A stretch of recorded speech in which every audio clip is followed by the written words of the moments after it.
Ayo maju. Mas Hasto majuan dikit, Mas Hasto. Majuan dikit, Mas Hasto.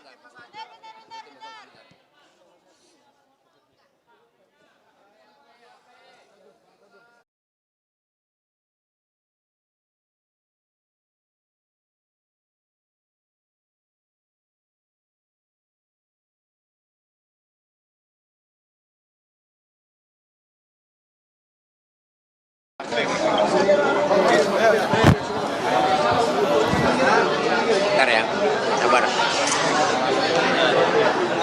Mas Hasto boleh maju lagi? Iya. Maju sedikit lagi Mas Hasto. Pegang dulu, pegang dulu, Wan. Pegang dulu. Rakit dulu.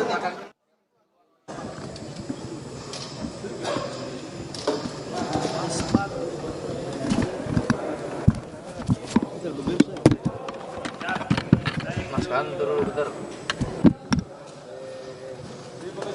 Kita nggak ikut doorstop. Bahwa saya dituntut 7 tahun dan apa yang terjadi ini sudah saya perkirakan sejak awal. Ketika saya memilih suatu sikap politik untuk memperjuangkan nilai-nilai dan demokrasi, memperjuangkan hak kedaulatan rakyat, memperjuangkan pemilu yang jujur dan adil, serta memperjuangkan supremasi hukum, agar hukum tidak digunakan sebagai alat kekuasaan. Sejak awal saya sudah memperhitungkan risiko-risiko terhadap kriminalisasi hukum oleh kekuasaan. Meskipun hal tersebut tadi tidak diakui, tetapi fakta-fakta menunjukkan bahwa dari suara-suara civil society menunjukkan mereka yang kritis saat itu memang ada suatu tekanan dengan menggunakan hukum sebagai alat kekuasaan. Ketika pertama kali saya datang dan mendengar informasi bahwa ada suatu kriminalisasi melalui proses daur ulang yang ditujukan atas perkara yang sudah inkrah ini terhadap saya, maka sejak awal saya mengatakan bahwa saya akan menghadapi segala sesuatunya dengan kepala tegak. Karena kebenaran adalah kebenaran dan tidak ada motif. Sejak awal terbukti dari keterangan-keterangan saksi di persidangan ini maupun di dalam persidangan pada tahun 2020 terkait dengan keterlibatan saya. Selanjutnya hal-hal yang detail akan disampaikan oleh para penasihat hukum dan kepada seluruh jajaran kader anggota simpatisan PD Perjuangan untuk tetap tenang, percaya pada hukum, meskipun hukum sering diintervensi oleh kekuasaan. Percayalah bahwa kebenaran akan menang dan sikap yang saya lakukan sejak awal sudah saya kalkulasi risiko politiknya. Karena jangankan menjalani hukuman, ketika berteriak merdeka, merdeka, merdeka saja, kader PNI pada tahun 1928 bisa dikenakan oleh hukuman gantung, hukum kolonial. Karena itu percayalah bahwa tidak ada pengorbanan yang sia-sia. Terima kasih. Merdeka! Merdeka! Merdeka! Merdeka! Merdeka!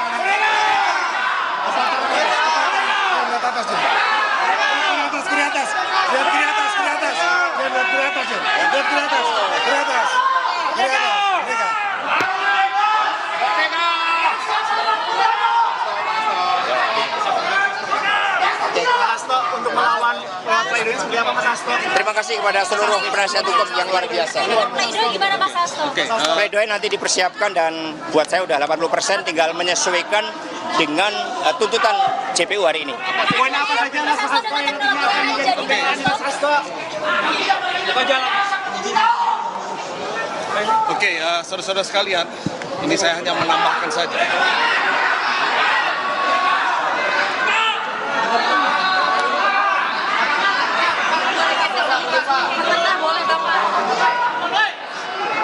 Oke ya. Nah ini nggak bisa kedengaran. Bentar.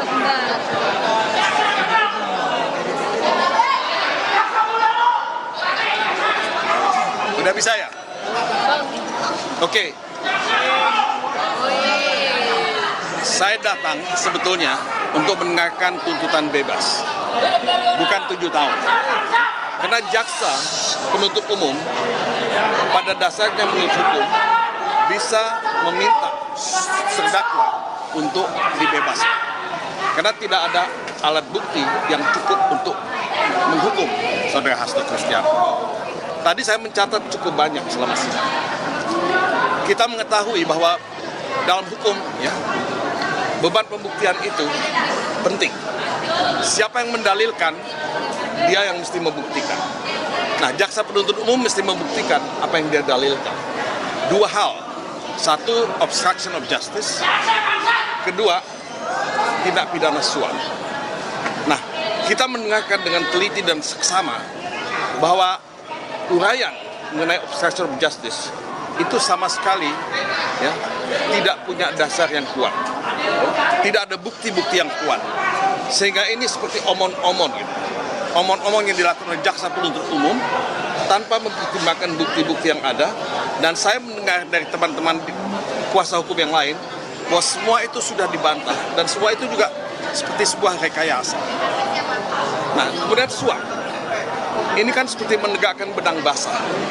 Ini perkara tahun 2019, 2020. Perkara ini kan sudah selesai. Hasto sama sekali tidak terlibat sama sekali dalam suap ini.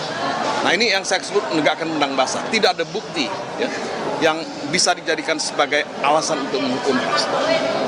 Nah, tadi disebutkan beberapa angka, tapi biar Pak Magdir nanti Pak Febri yang akan menjelaskan hal itu. Tapi menurut saya tidak ada bukti apapun yang convincing yang bisa dijadikan sebagai alasan untuk menghukum saudara Hasto. Nah, buat saya pengadilan ini adalah miscarriage of justice. Peradilan sesat. Kenapa saya katakan peradilan sesat? Karena kalau Anda melihat persidangan yang ada, di mana di dunia ini penyidik itu bisa menjadi saksi? Di mana di dunia ini ada penyidik menjadi saksi? Menjadi ahli. Menurut saya ini tragedi hukum, tragedi keadilan di Indonesia. Tidak boleh ada penyidik menjadi saksi. Ini ada conflict of interest, benturan kepentingan. Nah, benturan kepentingan inilah yang tidak dipahami oleh kejaksaan, ya, oleh jaksa penuntut umum. Seharusnya mereka itu tidak boleh sama sekali ditampilkan, ya, kalau kita ingin bicara mengenai keadilan. Nah, tapi celakanya majelis hakim itu kan membolehkan. Ya.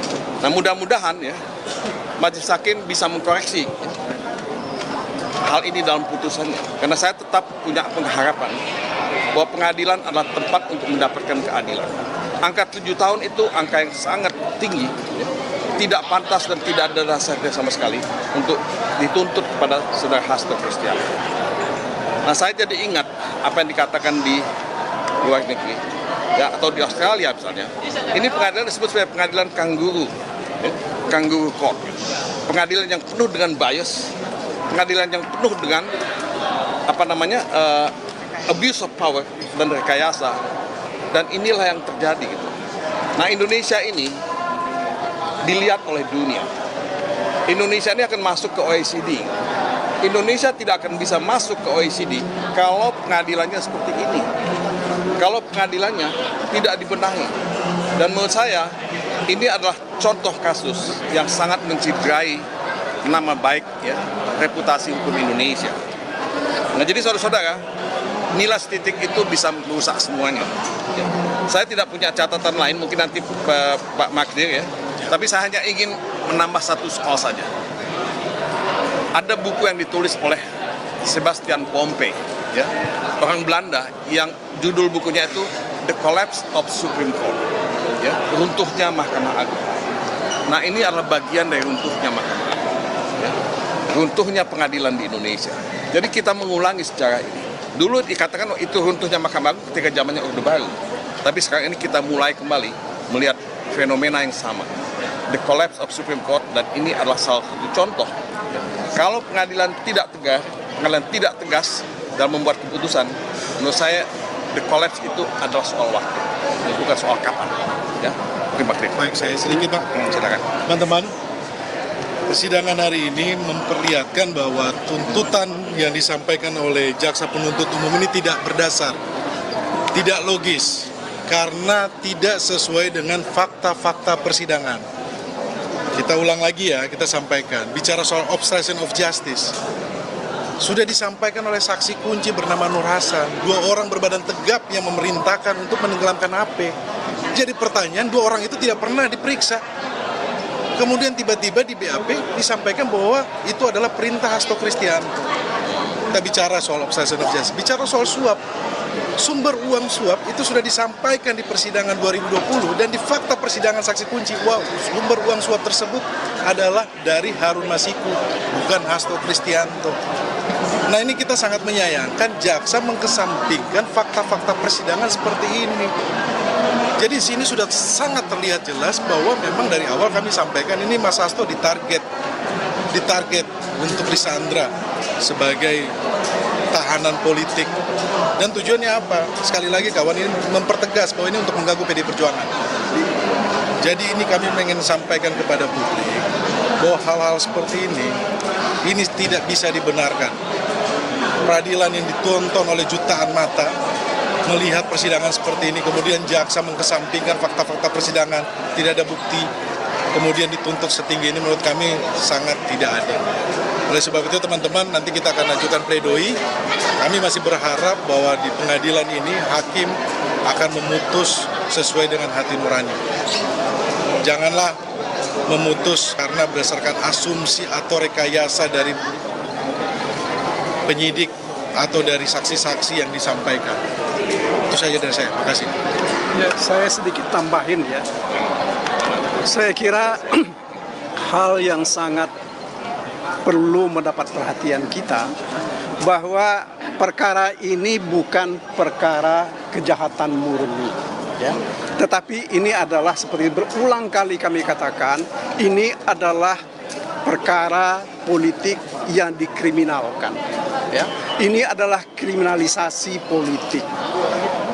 Agar supaya ini bisa dituntut dengan tuntutan yang tinggi, diciptakanlah pasal apa yang disebut dengan obstruction of justice, ya.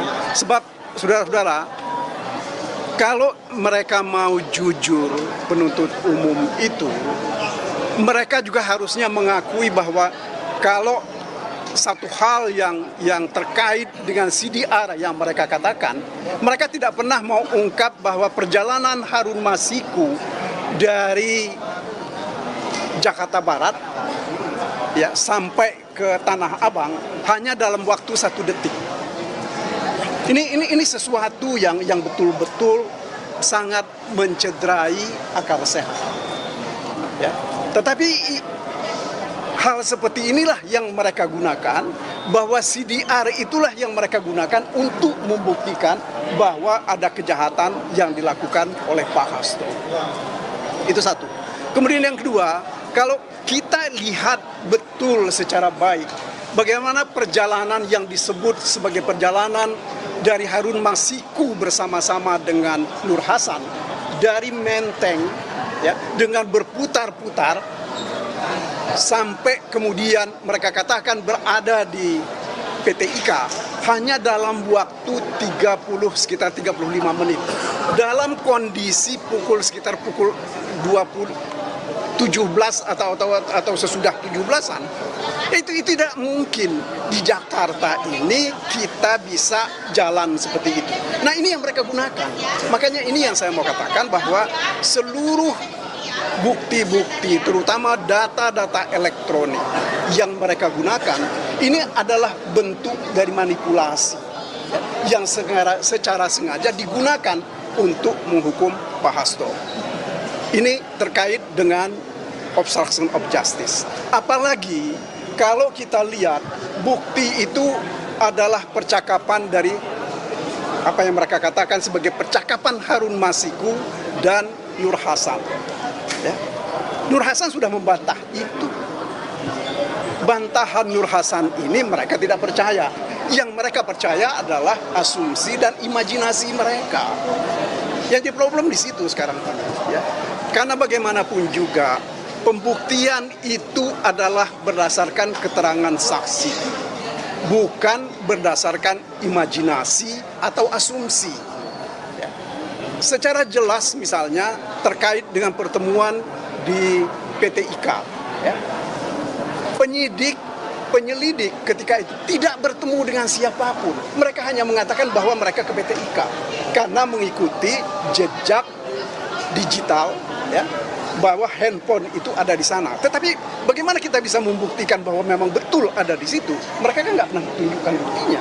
Apalagi seperti saya katakan tadi, begitu banyak kesalahan-kesalahan dari catatan CDR yang mereka tunjukkan sebagaimana diterangkan oleh ahli yang mereka hadirkan sendiri. Ya. Kemudian yang kedua mengenai keterangan Kusnadi. Ini saya kira bisa kita perdebatkan panjang. Tapi satu hal saya kira ya, yang penting adalah mengenai handphone yang disita dari Kusnadi.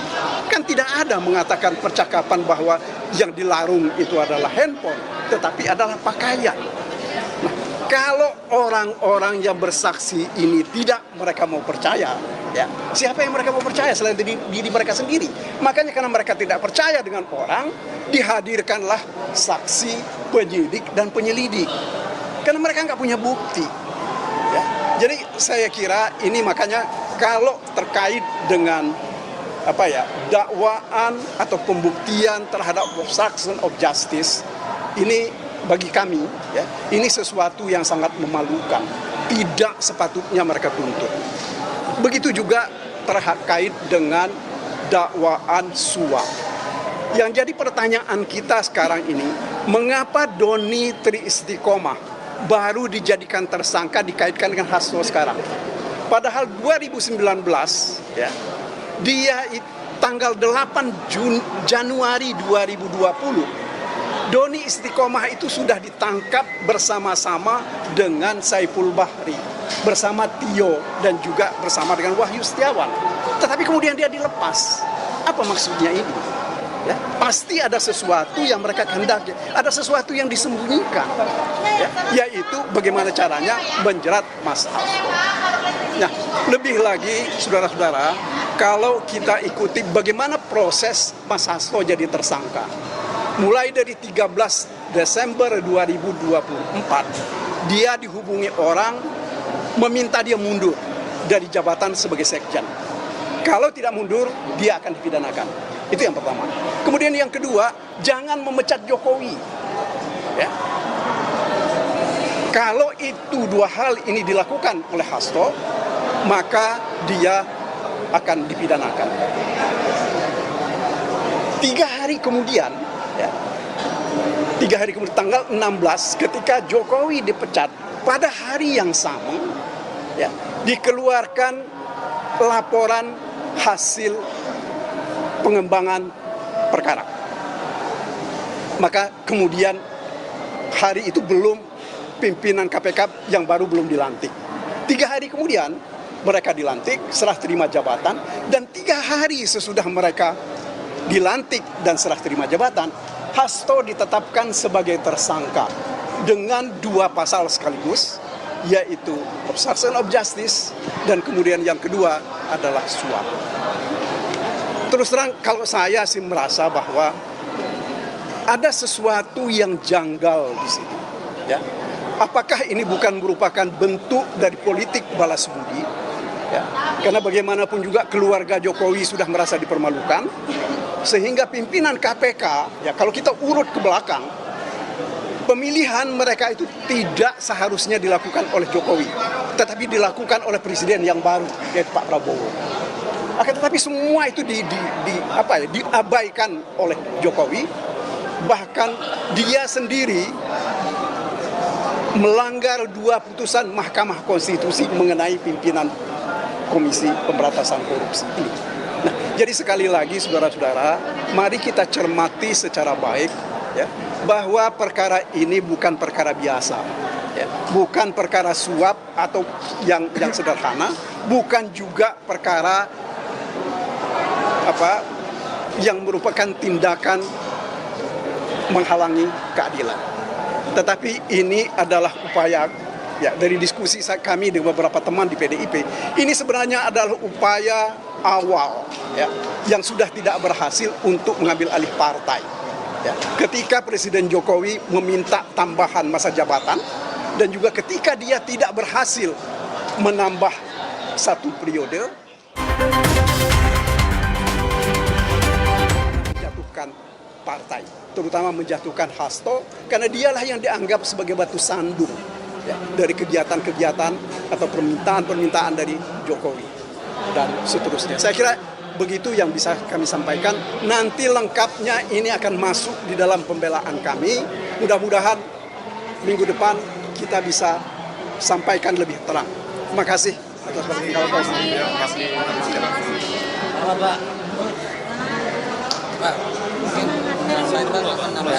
Ya. Baik. Sekarang 3 Juli 2025. Ya. Ibu Bapak semua sudah mendengarkan, sudah menyaksikan pembacaan tuntutan dari jaksa penuntut umum. Ya. Apa yang bisa disampaikan adalah tuntutan penuntut umum hari ini adalah tuntutan yang berdasar imajinasi, asumsi, dan tuntutan penuh kebencian. Ya. Sejak awal kami sudah sampaikan, kalau perkara suap mau dibuktikan itu sangat sulit tuh. Yang pertama karena pernah disidangkan pada tahun 2020. Yang kedua secara logika tidak masuk akal. Apa maksudnya? Apa masuk akal seorang sekretaris jenderal menalangi uang untuk seorang calon? Masuk akal nggak? Tidak. Hah? Tidak. Pernah ada seorang sekretaris jenderal partai nalangin duit? Nggak masuk akal secara logika. Ya. Karena kesulitan untuk membuktikan perkara suap, maka masuk pasal 21. Perintangan penyidikan katanya. Ya. Kalau kita mau lihat perintangan penyidikan apa? Kita ini hari ini tegak, ya. Itu karena penyidikannya jalan. Itu karena apa? Berkasnya sampai ke pengadilan. Itu karena apa? Karena persidangannya sukses, lancar kan? Pertanyaannya ke Ibu Bapak, yang mana merintangi persidangan? Ada. Yang mana yang merintangi penuntutan? Tidak ada. Apalagi yang mana merintangi penyidikan? Ya. Jadi pesan tuntutan oleh penuntut umum hari ini jelas. 1. Penuntut umum minta majelis hakim untuk mengenyampingkan semua fakta-fakta persidangan. Penuntut umum minta kepada masyarakat tutup mata dengan fakta-fakta persidangan. Kalau begitu, tidak lain kita masih berharap satu lagi ini ujiannya ada pada majelis hakim. Ya. Dalam putusan selalu dinyampaikan, ya, demi keadilan berdasarkan ketuhanan yang Maha Esa. Perhatikan teman-teman kameramen tadi, ya, pada saat dibacakan tuntutan bergetar itu tangannya penuntut umum tuh. Coba dicek nanti di kamera, getar itu. Ya. Kita mau masyarakat tercerahkan. Ya, kita mau masyarakat menyaksikan, ya, betapa tidak mudah menjadi orang yang kritis di Republik ini. Ya. Kita mau masyarakat tahu itulah resiko kalau kita kritis terhadap kekuasaan atau orang yang berkuasa. Ya. Maka sekali lagi tak bosan kita berharap, tak bosan kita berdoa. Selesai nanti kami membacakan pledoi, majelis hakim berani menggunakan akal sehat, berani, ya, menggunakan fakta-fakta yuridis, fakta-fakta yang terungkap di persidangan untuk memutus bebas Pak Hasto dari segala tuntutan. Terima kasih. Merdeka! Merdeka! Semangat Pak Matra!